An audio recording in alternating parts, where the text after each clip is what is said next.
All right, folks, glad to have all of you here today on Roland Martin Unfiltered. Let's get right into it. We've been paying attention to two major cases involving black men who've been shot and killed by cops. First off, in Chicago, today the prosecution, they arrested after calling 24 witnesses in the trial of Jason Van Dyke. He is the officer on trial for murder in the death of Laquan McDonald. They called an expert to the witness today, a use of force expert, who testified that the risk posed by McDonald did not justify the use of deadly force, and that once McDonald fell to the pavement after he was first shot, he was clearly incapacitated. Yet Van Dyke kept shooting for 12 more seconds while McDonald was on the ground. Now the defense will put on their case, and we'll be watching that as well. Let's go to Dallas, where the district attorney there has decided to charge Amber Geiger with murder, upping the charge from manslaughter to murder. Of course, Botham Jean's family has been pushing for murder charges, and so the DA has announced, Faith Johnson, that she is open to doing that. And so that's the latest developments in the Laquan McDonald case, but also the Botham Jean case. Folks, Donald Trump has pretty much said that he is going to limit 30,000 refugees coming into the United States every single year. It is the lowest number since 1980. That's what's going on with Donald Trump. He, of course, has been attacking folks who are illegal immigrants, folks who are undocumented.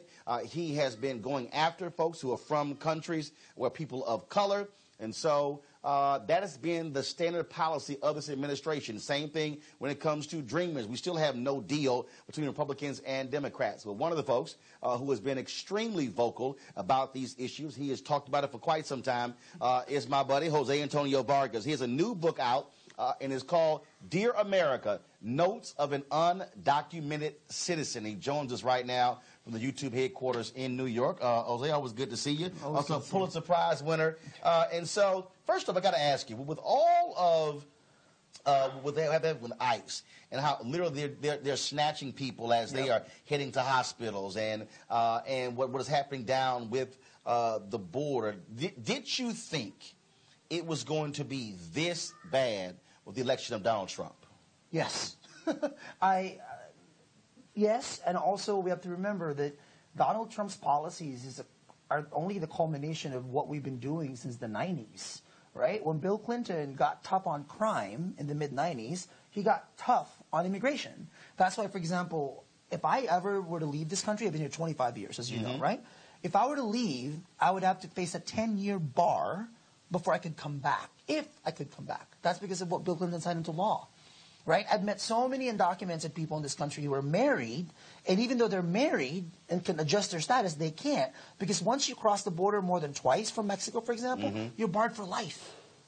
So these laws have been in place, and both Democrats and Republicans have been responsible for these nonsensical laws. So Trump just took advantage of all of that, and he is like the manifestation of all bad policies we've ever had on immigration. And one of the things that we're seeing, obviously, right now, that's taking place across this country, is that we still have so many children who have not been returned to their parents. And we're seeing children who also, frankly, when they are returned, can't even recognize their parents. So actually, this is the thing about writing this book, though, is the toughest was, you know, I haven't seen my mom since she sent me here when I was 12. So I haven't seen her for 25 years. And it's hard to talk about that because I don't know how to talk about it. She lives where? In the Philippines, where I'm from, right? So I talked to her, of course, on Facebook. You know, I sent her money. I've been supporting her financially, which is what a lot of immigrants do, right? So I didn't really get to think about what sacrifice she made until I was detained in Texas in 2014. Like in the book, I write about what was it like to share a jail cell. That's what it is. It's a jail cell. I was with the boys because it's separated by gender. So it was about 15 boys from ages 4 to about 15. And you're watching them being jailed because this country can't have a conversation about immigration, that we're locking kids up. Right. Remember back then, the headlines was illegal immigrant children, right? And all I could think about was like, why did my mom do that? And I was thinking about it in the context of, what did those parents say to their kids before they said, go walk? I'd rather you walk than stay here. You know what was interesting? The shoes they were wearing, because, you know, when they arrest you, they take your shoelaces and your belt, right? Because they're afraid that you might hang yourself. So the only thing I had in common with those kids were we had no shoelaces. So I kept looking at their shoes, and all the shoes were like mostly Adidas, Reebok, Nikes. It's fascinating that American products can go to those countries, right? And yet we lock their kids up. And, you know, when it comes to this issue, you and I have talked about immigration, and I'm always so grateful that you're so always willing to intersect these issues, because as you and I both know, we don't talk about undocumented black immigrants in this country. We're in New York. Undocumented Caribbean, Africans in Queens and Brooklyn. Folks from Bermuda, from the West Indies. And because of systematic racism, higher detention rates, higher deportation rates, right? So what's happening now, though, is because of Trump, we have to figure out how can we bring these issues together. Like, what does that look like? And for me, when I was detained, all I could think about was, how can we marry mass detention and mass incarceration in this country? How can we have that conversation so that black and brown people and Asian people all get together and try to figure out what we can do together? You have a number of chapters in here, and one that jumps out is you call it Second Coming Out. And for folks who don't know, you're gay. Yeah. But you put a lot on the line because you win the Pulitzer Prize, and you come out and say, I'm undocumented. Yeah. There are a lot of people hiding in the shadows. Why did you feel it was so important to say, I must publicly come out and confront these policies? Well, first of all, right, there was no way of fixing it. I've been here since I was 12. I thought by the time I was 30, this was something I could fix. But there was no fixing it. Like, there's no path for someone like me, as connected as I am, as good of a resume I have, there's no path for someone like me to get, quote-unquote, legal. So when I started talking to lawyers, 20 lawyers, all of them said, you cannot publicly say that you've been committing fraud and breaking laws. The moment they kept saying that, you know what I kept thinking about? Actually, this is in the book, Toni Morrison. The moment I realized that it was against the law for me to stay here, you know, if it wasn't kind of understanding and reading what James Baldwin, the title actually is an allusion to Notes of a Native Son. I mean, that book like woke me up when I was in high school. And this idea that the master narrative of not just America, but the way we talk about immigration in this country, about people thinking that for some people I'm quote-unquote illegal, I'm a criminal. Well, wait a second. Who created the laws? Why are the laws the way that they are? You know, the title of the book is Citizen, right? Like, you cannot separate who we consider citizens of this country with what we consider legal in this country. And you've been paying a couple of taxes. Okay, I have paid so much taxes, I should be a Republican. Right? I'm happy to pay the taxes because you know why? I love public schools. I'm a product of public schools. Actually, this is how crazy it is. A few months ago, they're naming an elementary school after me. Where I grew up in Mountain View, which is pretty crazy. Wow. It's a public school. Then I met the principal, Dr. Mike Jones, a black educator from Virginia. I love that. Like, the principal of Jose Antonio Vargas Elementary School is this African-American man who grew up in Virginia. And how we're going to educate those kindergarten to fifth graders. How we talk to them about immigration and race and identity and who constructs power and legality in this country. Like, look, they can deport me all they want. I mean, they can deport me by just being here. But Jose Antonio Vargas is going to be there right in Mountain View, not too far from Google. Folks, the book is called Dear America, Notes of an Undocumented Citizen. Of course, I know you have to go to an event. We're going to have a longer conversation when we get to D.C. Thanks for everything. But I certainly appreciate it. Congratulations on the book. Thank you. And tell all hello at your event you're going to at 7 o'clock. Yeah, I will do that. Tell Maria Hinojosa I said what's up. Absolutely. All right, folks. Again, be sure to get Jose's book. Jose, thank you so very much.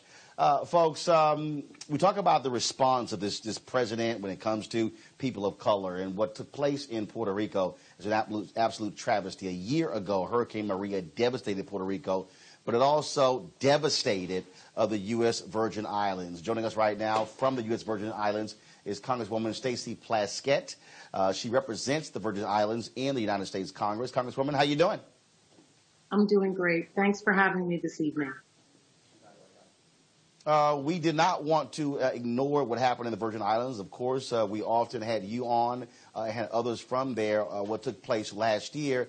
Give us a sense where where does the island stand today? There was so much devastation to the airport, to the tourist industry. Have you completely recovered? If you had to put a percentage on it, exactly how far have you come back? Well, you know, we were struck by two hurricanes, both Irma and Maria, while they were Category 5 hurricanes. There's been no other place in the United States that has been hit by two Category 5 hurricanes. One was September 6th, and then the other, of course, September 20th. But during that time that happened, we lost much of our infrastructure. 17 of our 31 schools had 50% or more damage. 9 of them were absolutely destroyed. Both of our main hospitals had 50% capacity taken out of them. And so what's really happening now in the Virgin Islands is that we're just beginning to do that recovery. Of course, our utility system is backed up, but much of our vital infrastructure still leaves a lot to be desired. So, Roland, for the last year, our children were in school for only 4 hours a day in public schools because they had to share school facilities. And this year, when our governor tried to bring the schools back up online, that was not possible. So there's a percentage of our students who are not in school as yet, and those who are facing conditions that should not be for American children. We have children who are sitting on milk crates in the first week of school, sitting on the desk, libraries with no books in them because the supplies are not there. Our hospitals are still not 100%. Most of the individuals who are on dialysis or need inpatient have to do so outside of the Virgin Islands. So there's a lot of work to be done. Congress did an amazing job of appropriating the right amount of money to be able, and also recognizing that there had been underfunding for so many years in Puerto Rico and the Virgin Islands, which necessitated them giving us additional funding to harden our systems and to create resilience. But now what we're facing, Roland, and I'm glad here to show you, is that this administration is slow walking the money. They're putting stipulations on there that Congress did not intend. And so we're having a much slower recovery than we should be. Folks in the control room, please let me know. Talk to Anthony. Can you actually hear me? Have we lost audio here? But also, I know I can't hear her. Okay, so guys, please let me know how we can get the Congresswoman back. I have absolutely no audio from our control room or from the Congresswoman. Okay, Congresswoman, can you hear me now? Yes. Okay, there we go. I think so. We got you back here. And so one of the things that I really want to focus on, obviously, so much of your economy is tourism. What more do you need from the federal government? Are you still in need from private industry as well? Give me a sense of that. Well, unfortunately, we do rely mostly on tourism. We had an oil refinery that closed in 2012 that drove our unemployment up to 18%. We're about to bring that back online. And of course, we rely on other things. Congress has decimated other areas of our economy, financial services and others, through the tax codes that they just passed this past year. But what we need from Congress is pushing Congress to get the administration to release funding so that we can begin the rebuilding. A lot of our hotels are waiting for some discussions with the federal government to get tax incentive, tax credits to be able to do the rebuilding. We've lost more than half of our hotel stock, and that's really hurtful to us, as well as the erosion to our beach, trying to get releases for Army Corps to facilitate beach cleanups and re-putting more sand back down in many of the areas to make this a pristine area again. But Roland, the real concern of everyday Virgin Islanders is for our hospital and our schools to get back up so that we can bring our elders and those who are sick back on island, have substantial health care so the Virgin Islanders feel safe, and that our children can be in facilities which are conducive to learning, so that our teachers can have desks, can have chairs, that there are books again in our libraries for our children to learn. Any particular thing that you want from Black America? What kind of outreach have you seen from organizations? What can the average citizen do to assist the Virgin Islands to get back on its feet? Well, in having you be an advocate for us, There have been so many from the Black Caucus as well as the Democratic Caucus who have been retweeting this year because so many in the media focus on whatever Trump puts out in his latest tweet, being totally disrespectful to the people of Puerto Rico by talking about not counting the death toll that has been substantiated by independent verification. But what we want Black Americans to do is to tell them not to forget about the Virgin Islands, that our decimation from hurricanes was much more substantial than Puerto Rico in terms of the strength of the hurricanes and what it did to our basic infrastructure, and saying not to forget. Roland, remember that this president has disrespected us completely. He has never visited the Virgin Islands after our hurricanes. He's gone everywhere. He invited our governor to come and visit him on an aircraft carrier outside of Puerto Rico, but didn't think we were important enough to come and visit our shores. We have veterans here, people who have made the ultimate sacrifice. We've been a part of this country in 2017, 100 years. We're Americans, and we don't want to be treated as second-class citizens. And we're asking people of color, people of conscience, to support us and to say, don't forget the Virgin Islands. We're Americans, too. All right, Congresswoman Stacey Plaskett, we certainly appreciate it. Thank you so very much, and certainly give our thoughts and prayers to everyone down there in the Virgin Islands, and we hope to see you soon. Thank you so much. Take care. All right, folks. It's going to be a huge battle on Monday on Capitol Hill, where you're going to have conflicting testimony. A woman who accuses Supreme Court nominee Judge Brett Kavanaugh of attempting to rape her. He absolutely denies it. It has been a wild week in Washington, D.C., where she initially said that she wanted to testify. Then she said that there should be an FBI investigation. Well, over the last 24 hours, we've had lots of things actually happening back and forth. And so, as a result, we expect her to now testify on Monday. But other witnesses will not be allowed to testify. Chuck Grassley, of course, he is the chair of the Senate Judiciary Committee.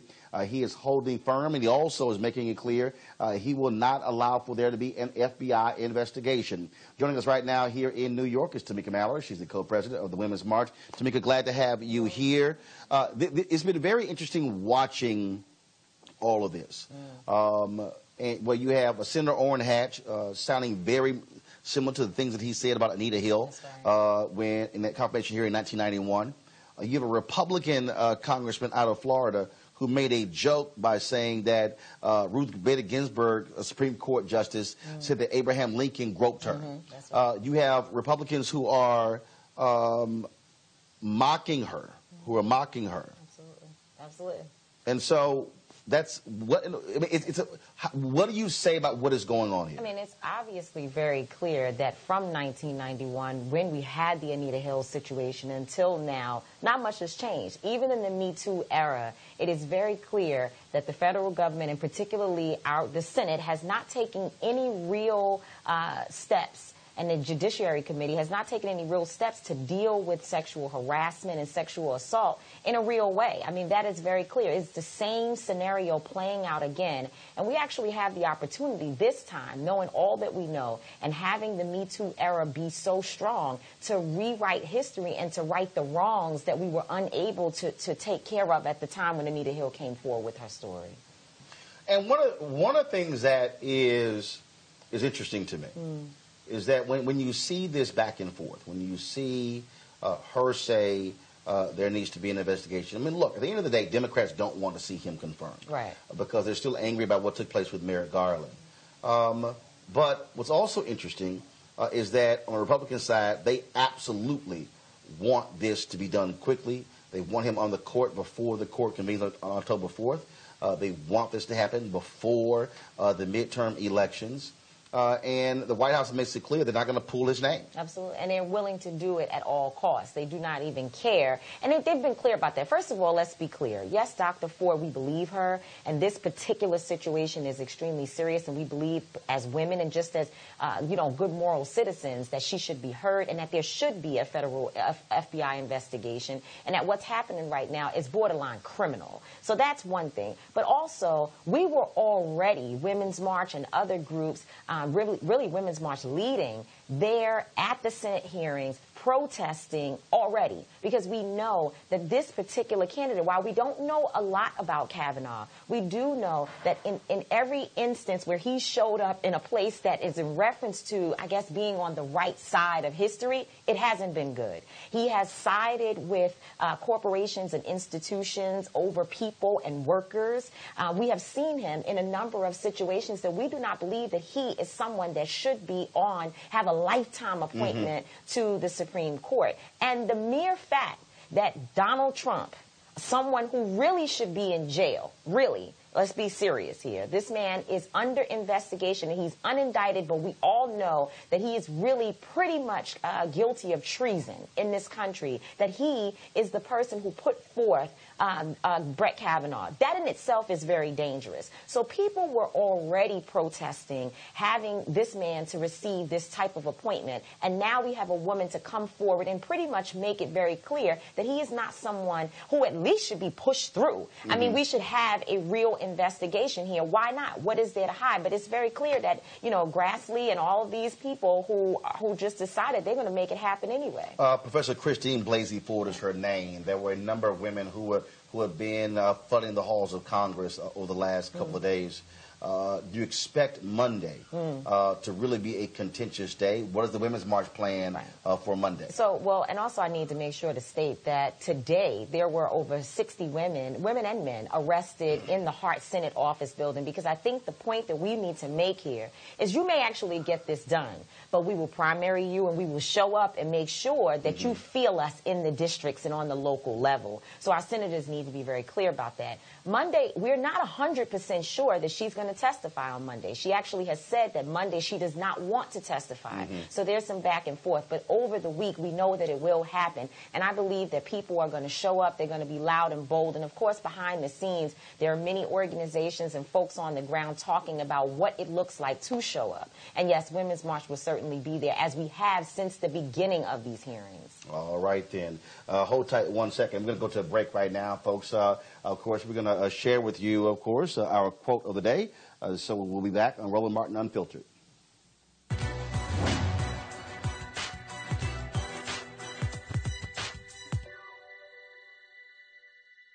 Blackness is no longer in color. It is an attitude. Comedian and activist Dick Gregory.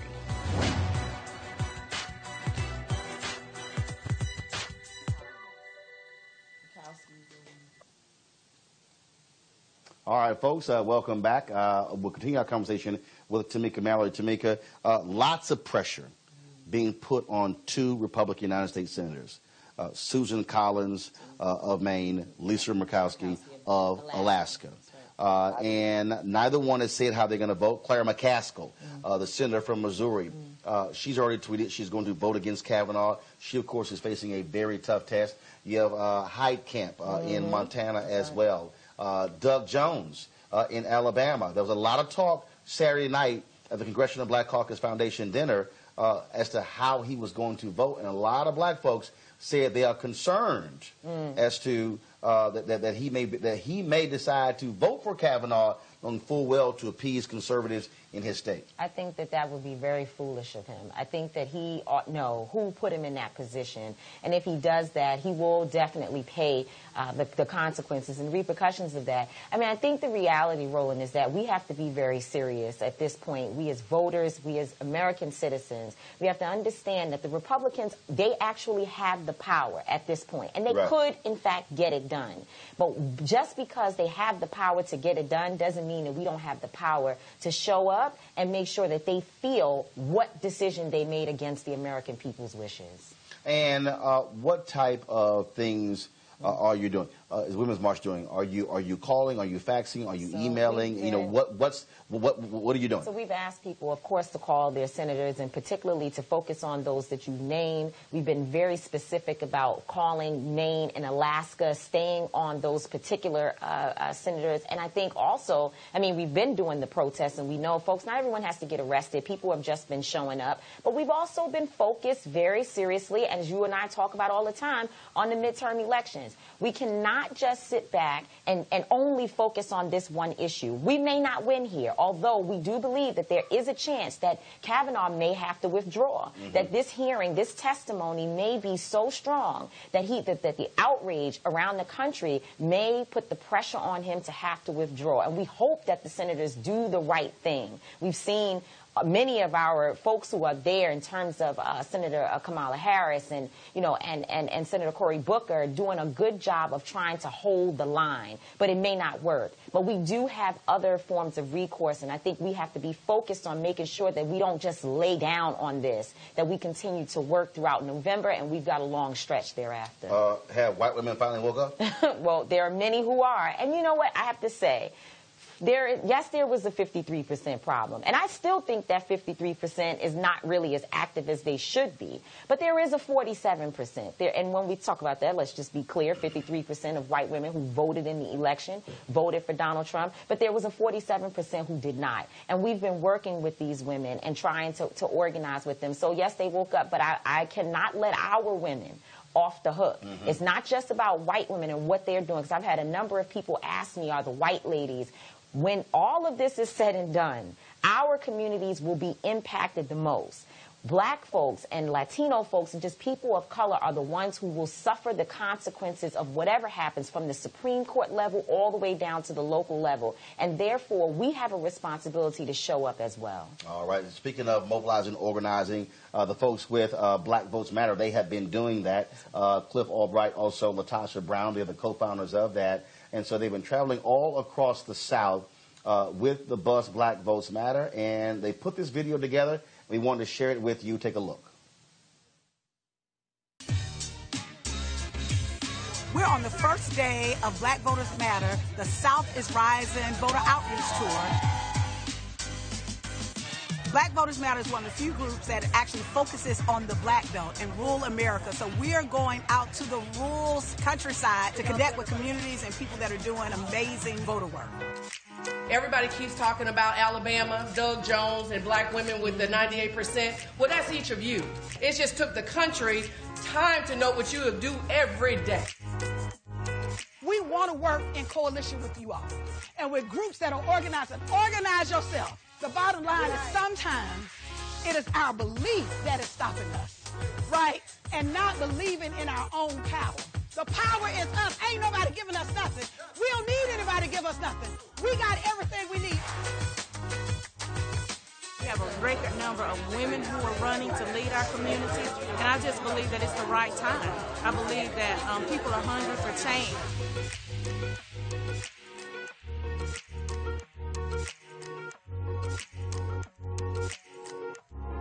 It's important to agree to take 5 friends to go and vote because Black voters matter. We care, and we came more than voting. We just want to remind you that we love you. You are not alone. We are standing in solidarity with you. Very excited to see the bus. I want to get on the bus. I'm so excited about this tour. Finally, somebody is coming down south and seeing what we're about, right? And listening to the minds and souls and wishes of our folks to figure out where and how we need to govern and be.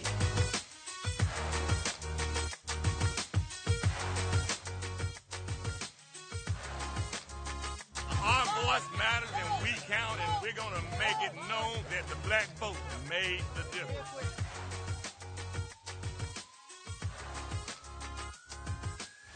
My main focus is young people. You know, I like to see the young people get involved. Everybody vote, blowing, they better vote.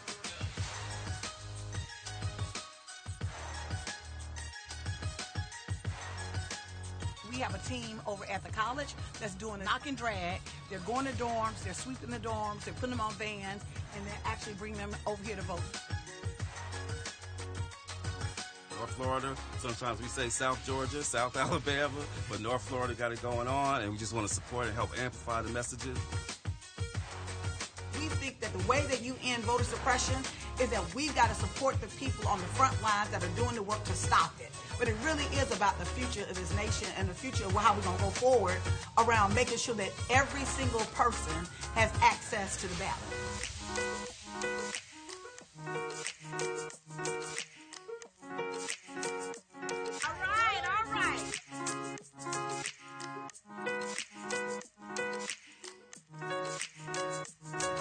am excited. I'm ready. I am fired up. I am fired up.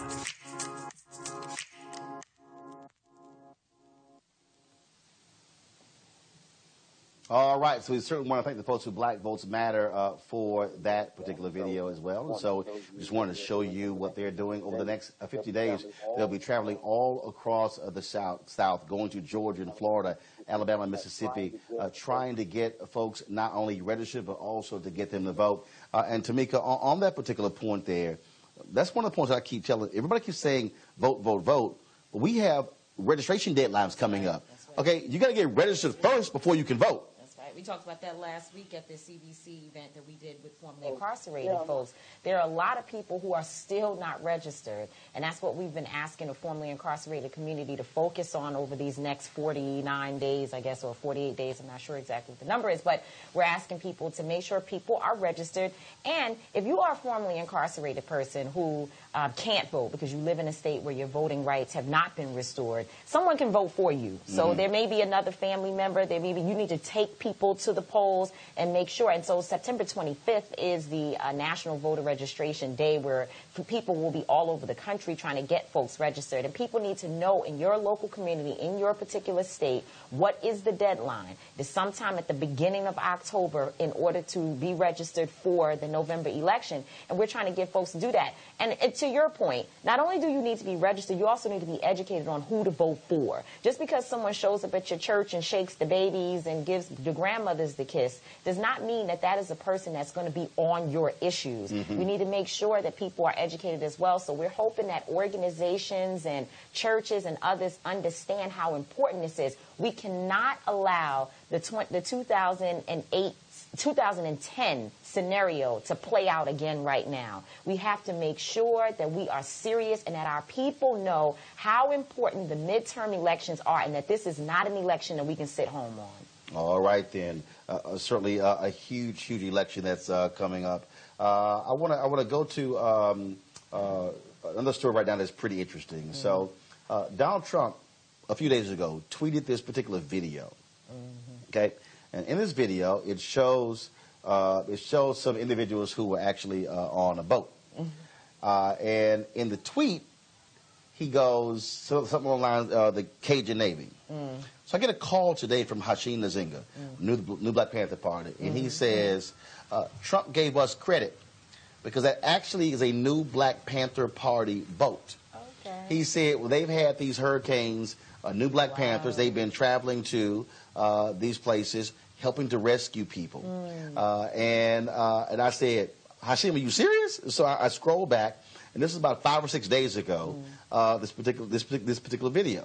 And he said, yeah, he said it's one of our guys. He said there's a guy named AJ who was a former member of the military who is on that particular boat. And so in a second, we're going to talk to Hashim because certainly I know that it's probably a shock to Donald Trump, him showing some love to the New Black Panther Party. But also, we talk about the veterans. Of course, we've been covering the Colin Kaepernick case. And as a sister who's out of Florida, she has not been particularly happy. We have Hashim? Okay, so I'm going to go to Kai a little bit in a bit. But let me go to Hashim right now. Hashim, can you hear me? Yes, sir. Looking at you. Can you hear me? So, Hashim, you called. Yeah, I can hear you. You called me today. And you said that Donald Trump may not have realized he was praising the New Black Panther Party for their work with Hurricane Florence? Well, he was probably watching or showing the birth of a nation at the White House and didn't know, and then was tweeting at the same time. And so, so in that video that's on his Twitter feed, who's actually in the boat? Who is the brother? Who is the brother who's in the boat? You said he's a former member of the military? Yeah, we got a lot of members of the New Black Panther Party who come out of the military and get a lot of training, and they want to use that for their people and protect their people, and AJ is one of them. He's been trained, and he's been doing the work of saving people in water for like the last 15 years. But as you well know, Roland, from Katrina and under the leadership of Attorney Malik Zulu Shabazz, we took 50 Panthers into Katrina, we took over 50 Panthers in the Katrina. So we've been doing these rescue missions for 20 years and not getting any recognition, but we don't look for the slave master to give us recognition because we do it to save our people. And so do you still have an ongoing response to what's happening with the flood waters there in North Carolina? Yeah, what we're doing now is getting the next wave together, which is water, generators, and we're collecting stuff. And we'll be going back in and out of North Carolina like we usually do, probably for the next month. And you'll be doing not just rescues, but are you also providing supplies and things along those lines? Oh, that's the main thing. We find out what the people need, and we come back and tell the community, because if you try to buy a case of water down there, as you know, Roland, it can be $24 to $30. So we can get our water here still for $6 and $5. So we load up trucks and we load up trailers, and we take the people, water. Some of the power will be out there for weeks and weeks, so we try to gather generators and rent generators. And we just keep going back and forth from all over the nation. So do you expect Donald Trump to delete that tweet once he finds out that that Cajun Navy he was praising is actually the new Black Panther Party? Well, Trump put all FEMA's money over to ICE to chase people out of this country, so like I said at the beginning, he's probably like in 1919, he's sitting there in the White House watching the birth of a nation. So by the time it go off and he realizes what's going on, he probably will delete it. All right. Ashim Nazinga, new Black Panther Party. I certainly appreciate it. Thank you so very much. Hey, Roland. Black Power. All right, then. So, folks, I was talking about veterans. I was talking about in terms of work that they do. And as a sister, Tamika, her name is Kaya Wright. She's a former U.S. Army attorney, and she has not been happy with veterans and how they have been responding to Colin Kaepernick. So she has launched this website. It's called CourageUnderFire.org, and she's chronicling all of the NFL silent protests in support of Colin Kaepernick and social justice. Kaya Wright, are you there? I am. All right, then. So Kaya, we have Veterans for Kaepernick. There's a hashtag out there. Veterans, of course, who they've expressed, they say they support Colin Kaepernick. What have you been hearing, and what was that one thing that triggered you to say, you know what, I have to create this in order to show exactly why he's protesting and that all veterans are not opposing him?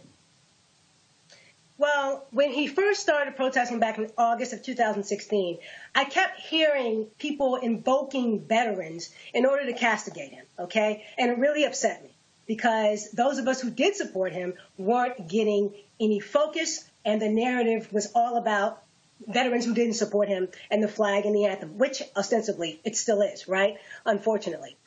So the first thing I did was I wrote an open letter to Kaepernick. I sent it off to The Root, and they published it. And so then I continued to just follow what was going on with the protest. And I saw young people. I saw college students, high school students. I saw a Texas middle school type football team get their season canceled all over protesting during the anthem. And I said, I really need to do something to honor those who have the courage to demonstrate during the anthem. So that was the initial catalyst. And then I thought about the fact that Muhammad Ali didn't have anyone to chronicle what he did. And here we are in the middle of a historic movement. So I wanted to chronicle this movement. That was the second purpose. And then I wanted to provide analysis and discourse to encourage those who might be on the fence about protesting. We've seen what happened to Kaepernick. We've seen what's now happening to Eric Reed. And then across the country with everyday people, high school students, college students who continue to be maligned, suspended, kicked off of teams, et cetera, simply for refusing to participate in this ritual, which is a fallacy, right? So I said, okay, I'm going to go ahead and get this thing done. And I created an entire website dedicated to those three purposes. And so what has been the response of other veterans? Well, it actually depends, right? Because, veterans don't have a monopoly on the flag and the anthem. So many black veterans, for example, support it. Not all, but most do. I mean, we're black people. And you have many white veterans who do not. They're white people. They're not any less racist than any other, group of whites. And you have some whites who support it as well, as far as the other side. So it just depends. You have support and you have those who object.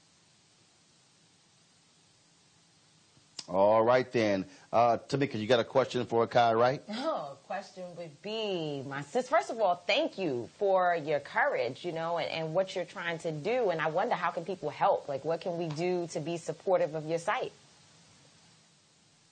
Well, for sure, people should tell other folks about the site. Come to the site and help support it. I really want to get the word out there. It is the most accurate, most comprehensive resource there is on the protests. I mean, I track all of the protests, college, high school, professional, and every week, during the preseason and the last 2 weeks, I'm not watching any games. Okay, my boycott is strong, but I do follow all the protest news, and every one of these major outlets, they have hundreds, thousands, whatever of people, and it's just me by myself, and their information is inaccurate. They have the wrong number of protests. Etc. So I would say, donate to the site, tell other folks about the site, tell some of the players about the site. I want them to know that there is this resource there that supports them. And not only that, other folks just across the country are like, hey, I'm not sure if I want to do this. Come to the site. Check it out. Lots of great information there, all the statutes, everything. A one-stop shop for everything National Anthem protest. All right, then. Kai Wright, go ahead. Kai is going to go back to something else. All right, Kai Wright, we appreciate it. Thank you so very much. No worries. Thank you. Have a great day. All right. Thanks a bunch. What are you going to say? I was just going to say, and similar to how we can help Kaya, the same thing with the new Black Panther Party. We are so quick to invest our money in the Red Cross and these major organizations when we see disaster hit. But the local folks, the people with grassroots organizations and those people who actually come from the communities, we need to support. Mm-hmm. So hopefully we learn that from, this issue. Maybe he did, Donald Trump, with all of his ways, he uplifted our ability to see a local grassroots effort to help save our people. All right, then. Well, Tamika, we certainly appreciate it. Thanks for joining us. Always good to see you. All right. Roland. All right, thanks a bunch. All right, folks, I'm going to go to a break right now. We're going to show you, of course, how you can actually watch the show. And so then I'll come back on Roland Martin Unfiltered. And I have a quick conversation here with Mark Thompson, the Sirius XM radio show host. Of course, Make It Plain. We'll be back. Roland Martin Unfiltered in just a moment.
All right, folks, welcome back to Roland Martin Unfiltered. So first of all, let me say this here. We apparently had some serious technical difficulties with being able to live stream on our Facebook page. I don't know why. And I think also we have some issues in our YouTube channel. And so Periscope has been going just fine. And so we appreciate the folks who have been watching. We're going to try to figure out what in the world is happening.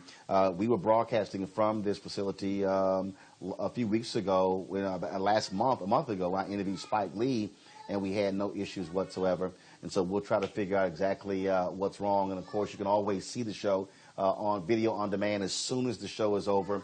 And, of course, we'll be restreaming the show at 10 p.m., 2 a.m., 6 a.m., and 10 a.m. as well, and we just showed that. Joining me right now, though, is Mark Thompson. He, of course, is the host, the morning host of Make It Plain on Sirius XM Radio. Glad to have him here. Hey, brother. Thanks a bunch. Thank you for having me. One of the things I was talking to Tamika about was the midterm elections. Sure. And there's a lot of focus, energy, and attention on black women. Sure. Where in the hell are organized black men? That's a good question. You stumped me there. I mean, 'cause it's just interesting is that in 2012, there was a 9-point gap between black men and black women.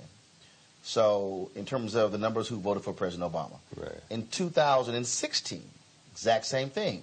94% of black women supported Hillary Clinton. 85% of black men supported Hillary Clinton. It's the exact same 9-point gap. And one of the things that when look, I was trying to get, frankly, both candidates surrogates on the air, and I told Hillary Clinton's campaign, where are y'all black men? I said, you've got John Legend, you got Pharrell, you've got Magic Johnson, you got Alvin Brown, former mayor of Jacksonville. Why in the hell y'all aren't putting them out there? I'm like, something's going on here. And when you look at the support of Donald Trump, black women hate the Republican Party. His black support is coming from black men. Yeah. Well, I think it's a couple of things. I think black men may be somewhat more cynical still about politics. I mean, let's face it, a lot of times we talk to brothers, and they say, what's the point in voting? Mark and Roland, it ain't going to change nothing. Nothing's going to change. And also, quite frankly, I think we need to acknowledge, sometimes even black men assimilate into larger society. I debated some brothers who said, couldn't a woman be president? You can't have a woman in the White House. So Donald Trump has that swagger, that confrontational, aggressive nature, a lot of testosterone going, at least that's what he portrays himself to have. I don't think he really has it. And I'm sure some people go for that. But look, I was with Gwen Moore at the Congressional Black Caucus the other day, and she said, the last day of the caucus, she said one of the most profound things, Roland. She said, you all, the people who aren't voting are not in the abstract. They're people you and I know. Right. They sit at our dinner table and eat our food. Some of them sleep next to us in the bed. She told a story about a pair of twins she knew. One twin voted and the other one didn't. She said, how does that happen? How does a twin vote and the other one doesn't bother to go vote? Right. So really, as usual, oftentimes black women have to carry a lot of weight. Sisters, you got to say to us brothers, look, you got to go vote. You got to get out. Matter of fact, some of y'all might need to say to some of these brothers, if we're going to continue in whatever arrangement we continue in, I want to see a voter registration card. Basically what Mark is saying, no vote, no sex. No vote, no eating. Basically, no vote, no cooking. But brothers got to come up. But I have been surprised that after the Doug Jones election in Alabama, and there was so much attention, and the great work that DeWanna Watson is doing, Latasha Brown, Adrian Shropshire, Collective Pack with Quentin and Stephanie. I have been surprised that no one has stepped up and said, we're going to have an initiative that specifically targets black men. Well, that's true, and that's probably something that's missing. I mean, honestly, I don't know that there's an initiative that specifically targets black women. I think it's just been an organic type of a thing where black women. Oh no, they're targeting them. What I mean is, you have these sisters who are very vocal, and they're making it clear that they are energizing and going after black men. When I look at the report that we live streamed last week that the Black Women's Roundtable put out, where you had all those sisters who were in a particular room at Congressional Black Caucus, there was not a comparable room of just brothers talking about brothers and electoral politics. But like you said, though, I mean, a lot of the sisters like Latasha, I mean, I know that they're registering and targeting black men. Right. I just think, though, the focus is long overdue. I think what's happening is people coming to the realization of the importance of black women and the role they played, especially in light of Doug Jones, and especially because he was someone who was a sexual abuser of women. So I think the moniker's on women. I confess, we had this conversation on the weekend. It was Men's Day at Union Temple on Sunday, as you probably know. Minister Farrakhan spoke. Melanie Campbell's also then spoke, and she pointed out, we had the numbers to show that the year after the Million Man March was the largest registration, the largest turnout of black men ever. So we know that it's possible. I just think, you know, for some reason, we may have fallen off in terms of the emphasis. Hopefully, that will change right now. But it's a challenge, 'cause I'm going to tell you, right in the middle of this Kavanaugh thing, all that's going to do is continue to mobilize women. So maybe it's up to you and me, brother, to remind but men should also be mobilized, because men should be saying, we don't want to see women sexually assaulted. We don't want to see women sexually harassed. Men should be speaking up, making that clear. You're right. And we have to say that, Roland. But, you know, at the base level, and what the mainstream media often does is make it a horse race. And the mainstream media tends to skew conservative. I don't care what anybody says. They try to be as non-liberal as possible. So they'll paint a picture as if this is a battle between the sexes or a man versus a woman thing. And even some of us get confused and think, well, if a woman can say that about Kavanaugh, somebody else, what if a woman says that about me and is lying? The important thing to do is not for any one of us to personalize. First of all, we know what we have and have not done. And I would hope many brothers aren't falling into that category. And 9 times out of 10, when these women talk about sexual assault, 9 times out of 10 is what happens. There's no reason for a woman to come forward and lie about that. Is it true that there are, I mean, you look at the brother Brian Banks, there's a movie being made about him, the brother who, a woman who said he raped her, he didn't, went to jail, lost his NFL career. It was simply not true. But the reality is there are men who do these crimes. And the point that I made, or I always make, is somebody wants to accuse me of that, oh, hell, we're going to have a hearing. Oh, it's going to be public. And I'll be there on time. Because my deal is, I know I've never done anything along those lines. And if you want to go there, see, that's where personal integrity comes in. But yeah, when you hear men say, well, you know, I'm not so sure, but they're in denial about even their own sisters and nieces and mothers who actually have had to experience that. Well, but I would take it this way, particularly since we're talking about black men. As you just mentioned, Brian Banks and others, there's a history of black men being falsely charged with sexual assault and being lynched for it. All right? This is why it's important for us to vote, for all black men to vote. In this particular case, you have a larger number, proliferation of white men. White women are finally coming out and charging white men for a change. And we ought to want those white men held accountable, because we were executed and lynched and didn't even do anything. In 99% of these cases, this is a white woman trying to cover herself or claim something that happened that didn't happen to, you know, appease her husband or what have you.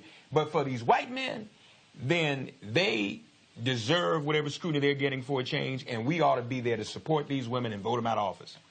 All right, then. Mark Thompson, I really appreciate it, man. Thank you so very much. New York, brother. You know, I love back if I'm missing the Yankee-Red Sox game up at the stadium. I appreciate it, brother. I appreciate it. All right, folks, time for my commentary. 2 days ago, former Chicago police commander John Burge died at the age of 70. I tweeted last night that Satan is welcoming him with open arms to hell. Why am I saying that? Because John Burge was an evil son of a bitch. John Burge was a man who led the torture of black men, who beat confessions out of black men, sent black men to prison who did not commit crimes.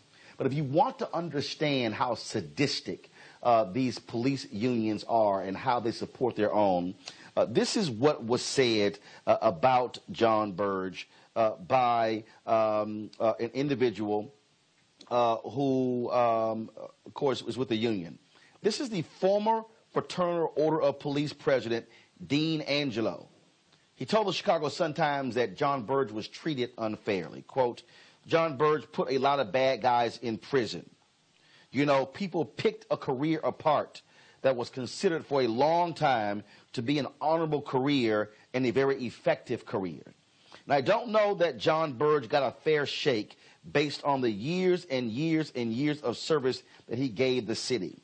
But we'll have to wait and see how eventually that plays out in history, I guess. No, actually, we don't have to wait how it's going to play out in the history of Mr. Angelo, because the reality is John Burge was a thug who had a badge and a gun, A thug who ran a unit that beat prisoners with phone books, that attached cables to their testicles and shocked them, the same thing that he learned to do to torture people when he was in Vietnam. That is not an honorable man. To say that his career was picked over, the reality is this man sent black men to prison who did not commit crimes. The city of Chicago has had to spend millions of dollars on reparations, paying those men because of how they were tortured by John Burge. John Burge finally went to prison when he lied in a civil suit. Of course, was sentenced to 4.5 years in prison. He got out early and was placed on home confinement. But see, here's the issue. All those years when Chicago was being sued, the taxpayers were paying those lawyers. They were paying his pension. John Burge is a despicable man. John Burge is the kind of cop, he is the reason why people don't trust police in Chicago, because of how he behaved. And shame on this former head of the Fraternal Order of Police for speaking up for this man. I said it once and I say it again. John Burge went straight to hell because he was an evil man. He was an evil man, and Satan has one of his own now with him. Folks, don't forget, you can always watch Roland Martin Unfiltered every single day, 6 p.m. Eastern. We will live stream the show again at 10 p.m., 2 a.m., 6 a.m., and 10 a.m. We also want you also to support the show as well. Go to RolandMartinUnfiltered.com to join our Bring the Funk fan club. It is crucially important for us to support our own, to fund our own, because when it comes to our stories, there's no guarantee somebody else will tell our story. And I've always said we also must fund our freedom. And so, again, if we had some technical issues again on Facebook and YouTube, we're going to sort those things out. We'll have it all taken care of. You can watch the restream of this show a little bit later. For all the folks here in New York at YouTube's headquarters, thank you so very much for watching. I'll see you guys tomorrow, where we will be streaming live the unveiling of the statue of Alice Dunnigan, the first black woman to serve as a White House reporter. I don't know who else is going to be there, but Roland Martin Unfiltered will be there, live streaming the unveiling and also the program on her after. So the unveiling is tomorrow at 12:30 p.m. Eastern, and the program is going to be taking place at 1 p.m., and we'll have our cameras there, and we'll have some of that for tomorrow's show as well. Y'all take care. Have a great day. Holla!